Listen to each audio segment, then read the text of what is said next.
My husband and I just applied for our health insurance. It is more than majority people's house payment. It's unreal.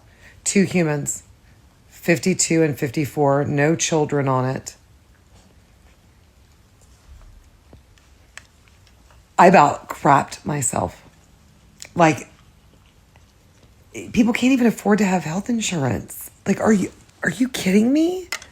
This can't even seriously be real. I mean, we have to have health insurance, but after you pay that much money, then you pay a deductible, then you pay co-pays, then you pay for your prescription, and then you pay a percentage if you end up being in the hospital. I mean, it's a decent house payment in Oklahoma. Mind flippin' blowing.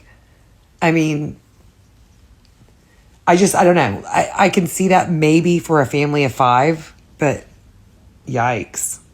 This is why so many people go without health insurance. I mean, I totally get it. And not that I didn't know people did that for a reason, but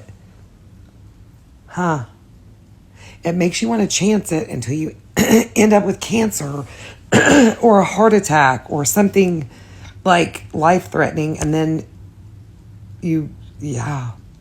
Anyway, we're going to pay it because what are our options?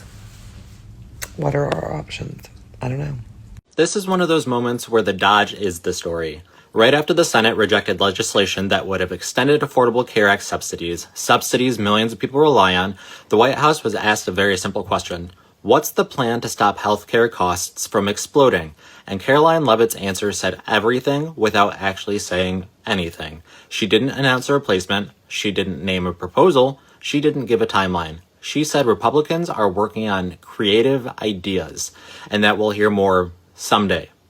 That matters because unless Congress acts, the enhanced ACA subsidies expire, and health policy analysts have already modeled what happens next. For a lot of people, premiums don't just rise, they skyrocket. Some estimates show costs more than doubling for certain enrollees, depending on income, age, and where you live. Not everyone gets hit the same, but millions absolutely do. And here's the uncomfortable part. When pressed repeatedly about whether a concrete plan exists before the subsidies expire, the answer never came. Just deflection, just blame, just promises of ideas that haven't materialized. That's not a policy announcement.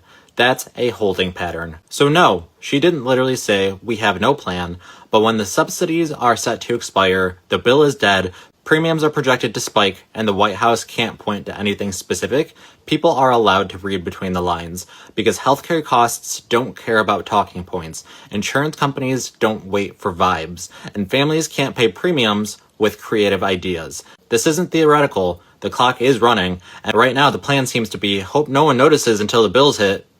That's the part people are reacting to, and honestly, they're not wrong.